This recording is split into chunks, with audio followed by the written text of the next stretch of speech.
morning! Unless it's not. I'm so excited. I'm finally pursuing my passion and talking about video games. And this is the first time that I get to do so at E3. Yeah, that figures. But E3 is one of my favorite times of the year. And 2 out of the last 3 years it's been cancelled. Not to mention the fact that last year it was digital only. Not that I can afford a trip to the show floor anyway. But I guess there's not much I can do. Aside from all of the companies that are holding a presentation anyway. The Electronic Entertainment Expo is the biggest gathering of nerds on a yearly basis if you don't count the Super Bowl. And even though it's not officially happening this year, a lot of companies have gotten used to the format of having huge press conferences around this time of year, so they just went and did it anyway. Starting things off, we have the PlayStation State of Play on June 2nd. First up, the much-awaited sequel to Resident Evil 8, Resident Evil 4. Man, Donkey Kong really messed up my ability to count. This remake is pretty big for horror fans, aka not me. From what I know, 4 is one of the ones everyone loves, so seeing this level of a remake happen is really cool. It's even getting some content for PSVR 2. Speaking of which, PlayStation has a few titles coming to PSVR 2, so they decided to lump them together into a short little segment at the beginning of their showcase. First up, the much-awaited sequel to Resident Evil 4, Resident Evil 8. Yeah, I give up. This game looks like a joy to play in VR. Horror always does well in this setting, and I've heard good things about Village, so good for them. The Walking Dead, Saints and Sinners Chapter 2, Retribution.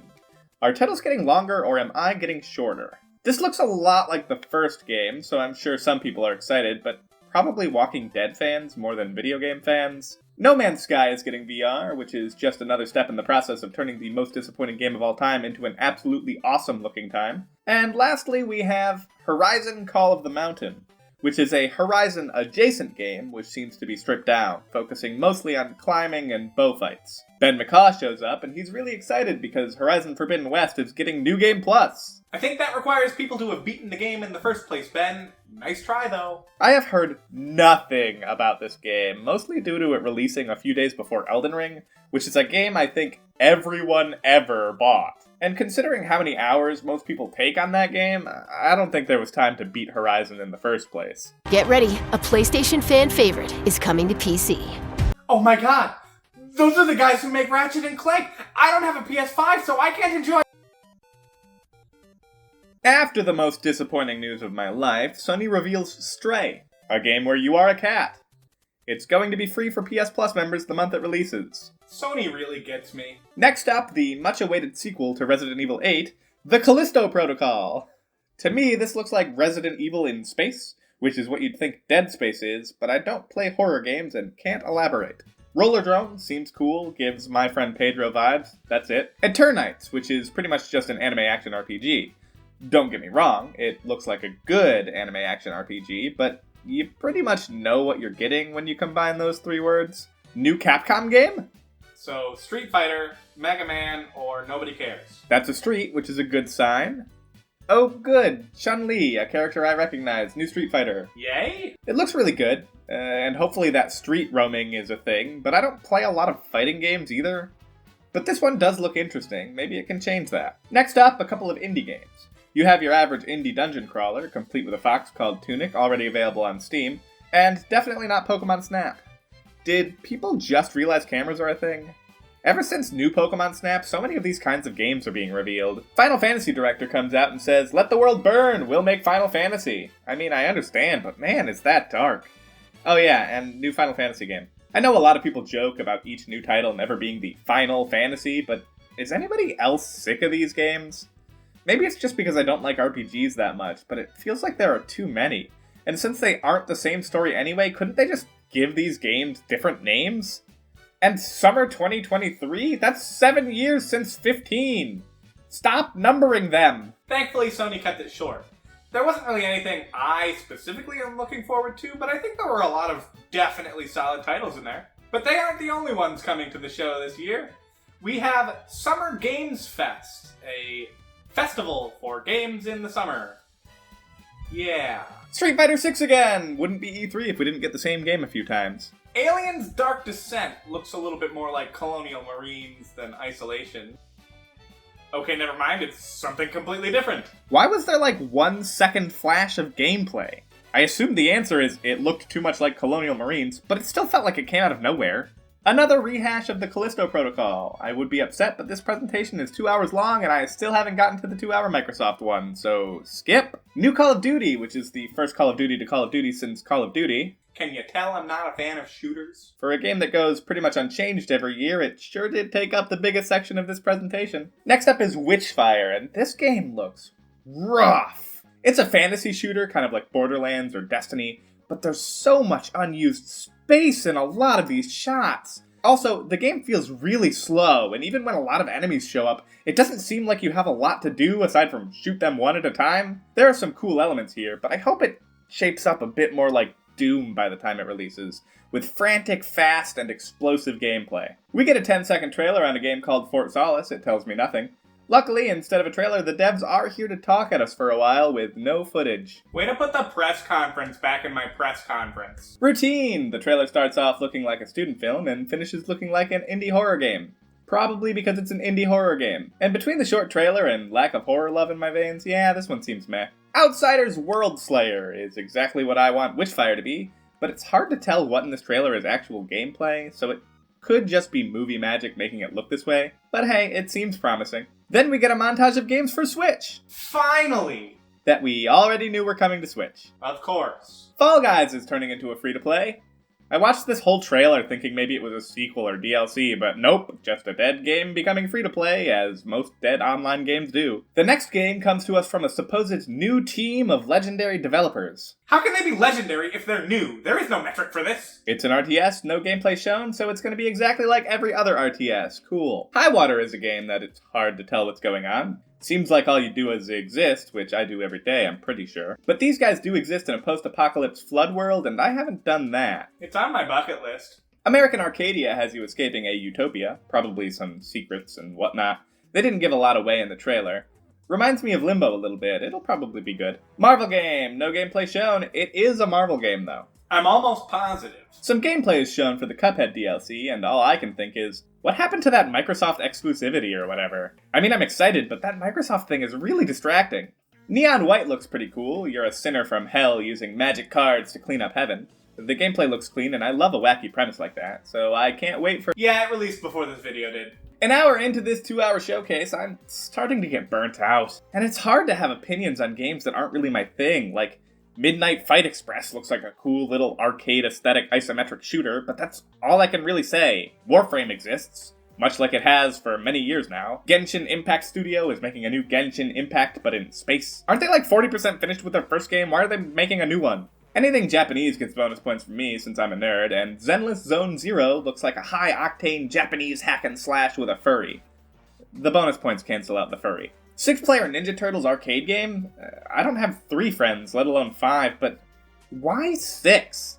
There are only 4 turtles, it was fine like that, I promise. Next is a standard-looking shooter, followed by a standard-looking Civilization ripoff. I like that more games are getting attention, but if you're gonna show off stuff multiple times in different presentations, and have an hour and a half to 2 hours for your presentation, maybe we could just get more presentations like a month earlier or a month later.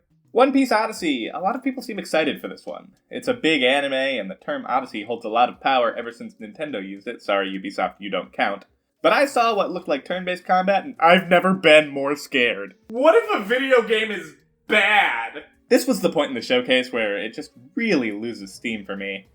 Short trailers with little info, loads of ads, it really disrupts the flow and kind of gives me a feeling of, yeah, okay, what's your big final announcement then? Mario Strikers, which was released before I watched this showcase, a poor Doom clone, they're losing me quick and I still have to watch Microsoft later, please send help. Nightingale does the opposite problem and takes too long explaining things with literal narration. Saints Row doesn't show off anything we didn't already know or assume, except they did do something kind of weird. They're letting you download a software to create your character right now to have it ready for the game's release in August. Software like this is always weird to me, like, is character creation that much of a chore? And is this software going to be useful after the game launches? At least I can say I own Saints Row.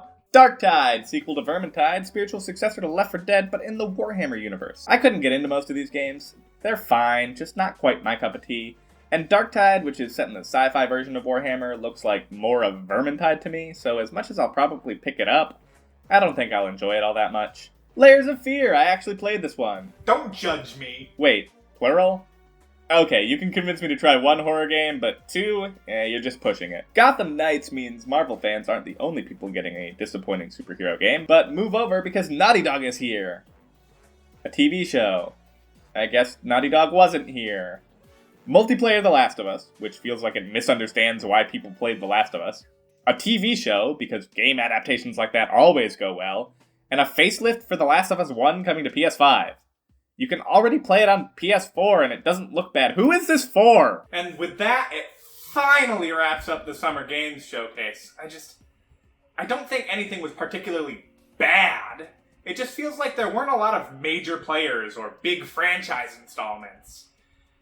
I think there were a lot of great games for the audiences that will like them, but nothing here was really mind-blowingly exciting. But there's still over 4 hours of content to consume. Thank God! So let's keep it going with the Future Games Showcase. Outpost looks neat. I actually already knew about this one when my brother got into the early test group. It seems pretty good. The visuals are clean and there's a neat mix of base building and shooting going on. It's like Sanctum 2, but massively modernized, and it kind of reminds me of what Fortnite was going to be before it sold out. Oh hey, PT may actually come out. Oh, sorry. That's just what I think whenever I see a horror game in a house. I don't care enough about them to differentiate them. Wow, another trailer for Nightingale that takes way too long over explaining things. If we don't know every single item in this game by the time it releases, I'd be shocked. Tray Racers. It's a racing game. You know there's not a lot going on when online multiplayer is a selling point. It looks fine, but it also looks so much like just a racing game. I get it, Wildmender. I need to save the environment, but how can I do that while Future Games is showing off a bunch of simple or uninspired games? I just have to watch. To be fair, this Doom clone looks better than the last one, but still not better than Doom. But this next Doom clone looks like the best one so far. Mostly because it's barely a Doom clone. RoboBeat looks like Cadence of Hyrule plus Doom, which is to say you have to gun down rooms of enemies to the beat of the music. This one actually looks really exciting. I hope the mechanics are really fleshed out with lots of weapons and attacks. Morbid Metal is a roguelite where you swap between 4 swordsmen, but again has that emptiness problem. Maybe all you fight are bosses, but with how the combat looks, I think it would benefit a lot from groups of smaller enemies to just slice and dice from time to time. Rocket League Golf! That's not its name, but I refuse to call it anything else. This game looks really fun, but it says there are 30 levels, and I hope they don't mean 30 holes of golf, because Mario Golf had like 50 at launch and got old quick. I guess this concept is different, but still, it feels like they could use some more content. Hopefully the chaos keeps things a bit fresher. American Arcadia comes back with a really long trailer to correct me that it is not just Limbo, but Limbo with a little bit of Truman Show mixed in. Still looks neat, but it's the kind of game that I kind of want to know less about before I play it. Alaskan Truck Simulator. That is all. Not Portal is not Portal, but it sure does want to be. Considering Portal 3 will likely cause a cataclysmic doomsday event, I think we can settle for this one instead. A short Games from Ukraine segment tries to bring attention to ongoing conflict. A noble cause for sure, but a lot of these games are understandably dark, and as indie games, relatively short. So if I had to pick a highlight, it would be Through the Nightmares. You play as the Sandman and seemingly try to fix kids' nightmares in a tough-looking platformer. I can't say much more because, as you may have noticed, I'm a funny guy, and there's not much funny about this situation. Point-and-click adventures are a bit slow for my tastes most times, but Lost in Play seems to counter that by being absolutely insane. Basically anything a kid could imagine can be involved, but my only issue is that I really hope that doesn't mean puzzle solutions are crazy as well. I may be crazy, but I don't understand crazy. Beer making game is not family friendly, so I can't talk about it. What do you mean I'm not family friendly? There's a trend for a lot of these showcases. Since people need to get their games out there, and this showcase is huge, they tend to deliver trailers for very early games and can't show off very much about them. Which is even more frustrating when they show off 50 games because like 20 of them don't have a lot of meat yet. Where's E4? Just as the showcase started to overload us with concept art, Future Games revealed a demo-like showcase on Steam where you can play some of the demos mentioned in the showcase. I always like these kind of things. This is a much better way to bring attention to smaller games without making me watch a 3-minute trailer with nothing but cinematic. That being said, I only have so much time, and this virtual show floor is so extremely free, so please just check it out for me. Bright Infinite Memory? Either way, it seems like a very fast-paced shooter with magic and swords, and of course, boobs. The one thing that was missing from Call of Duty. Pixel Souls-like Metroidvania. Those are some of my favorite words. Why do I sound disappointed? I mean, yeah, I'm gonna probably play it, but it just feels like there's a lot of those games recently. Dead Cells, Blasphemous, Axiom Verge, and now The Last Faith. Why is this news? Team 17 has a montage here. They're such a weird developer to me. More than any other developer, it feels like they'll just make anything, and a lot of it is even good. But like, they made Overcooked and Hell Let Loose, and I've never seen two games more opposite than that. Oh no, I accidentally talked over the whole montage, and now I'm going to skip past it. What a shame about all that time I saved. Tinykin is like Pikmin if it were a platformer. I was always mildly interested in Pikmin and very interested in platformers, and this one looks pretty cute, so I'll probably check it out. Microsoft Flight Simulator decides to be a full-on game at this point. It was only a matter of time. The Future Games show was alright, but especially towards the end here, it feels like most of the games either got too much or too little screen time. I think the only ones that felt satisfying probably still could have been shorter because they were the kinds of games that you only really need a few seconds to understand. But like any good showcase, they know to end with a bang, saving the best for last.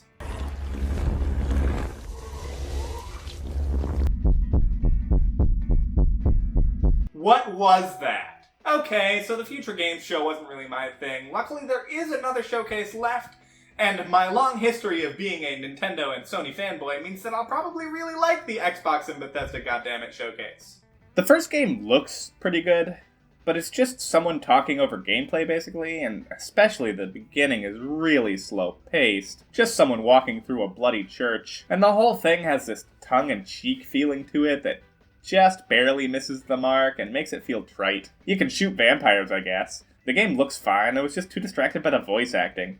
But I mean, the town is named Redfall, they were asking for vampires. I don't know if I'm hoping all the games are as well put together as this, or just hoping that the trailers aren't all as long as this one. At least I was wrong about the 2 hours, it's only an hour and a half. Yay! Hollow Knight sequel. Now this is something I've been looking forward to. But it's also one of those games where the community has annoyed me with impatience. Like, these developers made one of the highest acclaimed indie games of all time, and now that they want to do it again, you want to rush them? That being said, why no release date? Justin Roiland is making another game. As always, his humor seems to work, but the gameplay seems really slow-paced for what could be a neat Ratchet and Clank style game. Also, since he does the voice acting, it feels like Morty is in this game. Oh geez. Oh finally! Xbox made a reference to how many games they were putting out.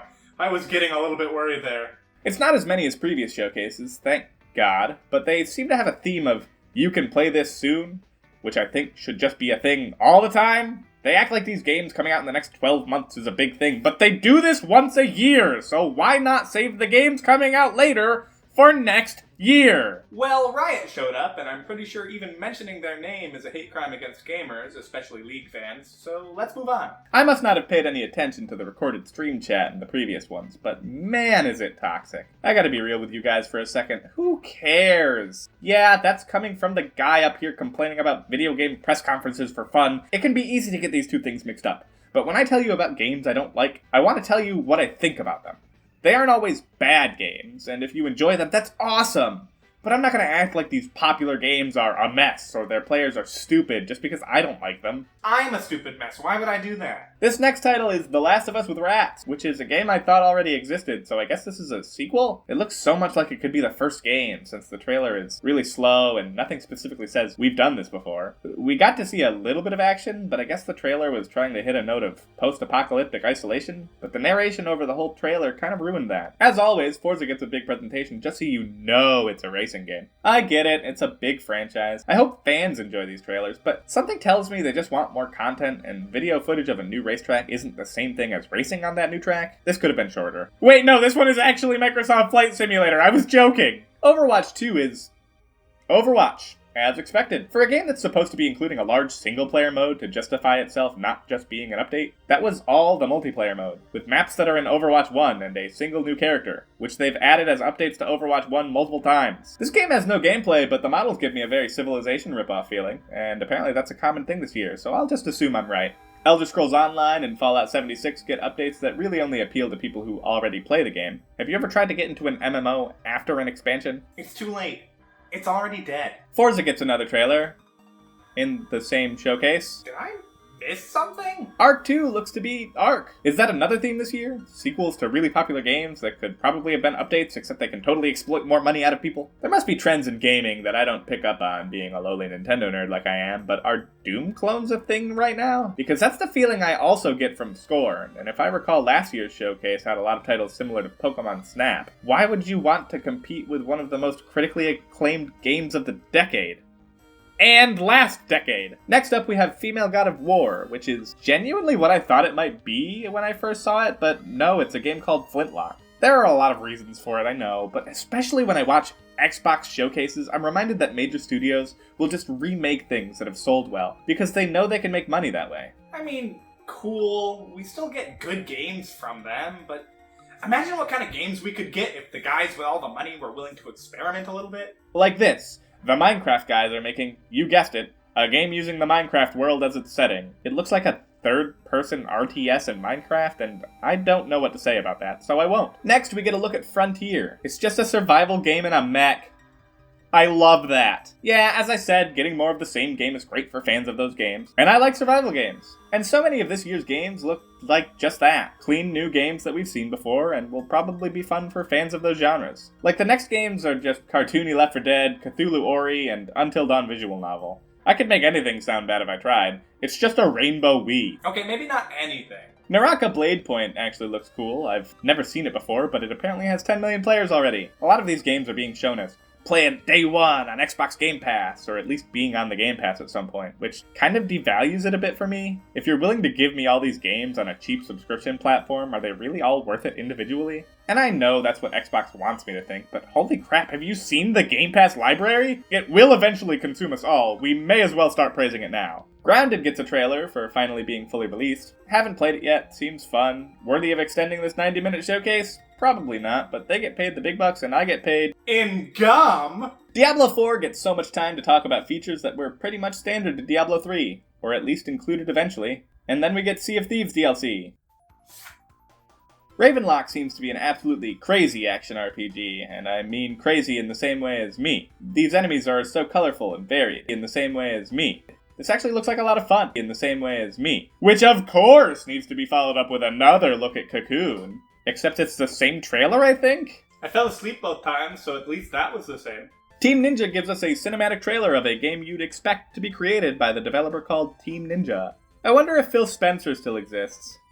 Oh, cool. And he's here to transition into, oh my god! Persona 3, 4, and 5 are having their definitive editions brought to Xbox consoles. That is absolutely fantastic. How many Xbox fans do you know who would play this? Yes, I know one, but that doesn't necessarily disprove my point. I think it's great that these games are being brought to more players, but while they weren't specifically PlayStation exclusive, they sure have the same feeling as one. I'm not sure Xbox fans are all that interested, but hey, even if they don't make a lot of money from it, they still did it. Hideo Kojima stopped by to tell us he's making another Death Stranding. No, it probably won't be anything like it, but this is exactly how Death Stranding went, so expect to be drip-fed the tiniest bits of not info over the next 4 years. Just in case the showcase wasn't long enough, Phil Spencer takes some time to tell us about stuff we already saw. Not anything new, just that it was talked about. But at least Xbox does understand the importance of the final game because they saved a big announcement. Yep, that sure is space Fallout. Todd Howard shows up, hold your applause, and he tells everyone this is their most ambitious game yet.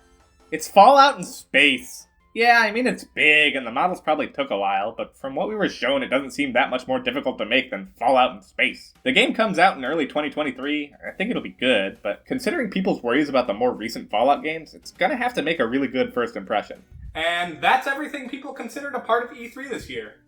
But of course, I'm not people, which means I have a hidden ace up my sleeve. Devolver Digital always has the weirdest presentations around this time of year, and they did not disappoint again this year. It felt like a small showcase, only 4 games included, but honestly, every one of these 4 games all seem high quality, even if I'm not that interested in all of them. Cult of the Lamb is a game we've known a bit about, but I absolutely adore this trailer. It does its best to have these cute moments with unsettling stuff in the background as if it's normal, and this is a game that feels like it knows exactly what it wants to be. The art, the gameplay, the satanic rituals, it's all exactly how I want it to be. 90% of good video games are created by satanic rituals, so we might as well have one in a game. Next up is Angerfoot. This didn't look super interesting to me personally. I do think it will be a good game. It reminds me of other Devolver Digital games, Hotline Miami and My Friend Pedro, mixed into one big first-person shooter. Bust down doors and cause mayhem.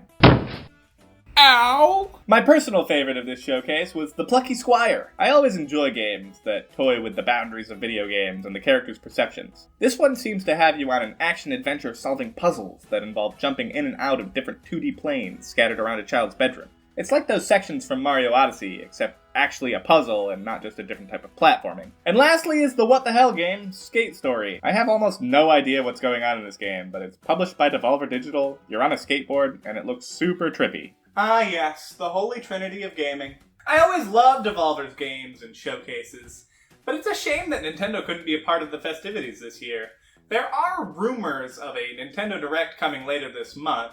Hopefully by the time this video goes up there's still rumors. I wouldn't want to be a liar. E3 is always a special time for gamers like me, but maybe there's a reason it didn't happen this year. The PS5 and Xbox Series are still really new, so I'm sure Sony and Microsoft are trying to wait it out a little bit before releasing any big titles, especially with the scarcity of consoles right now.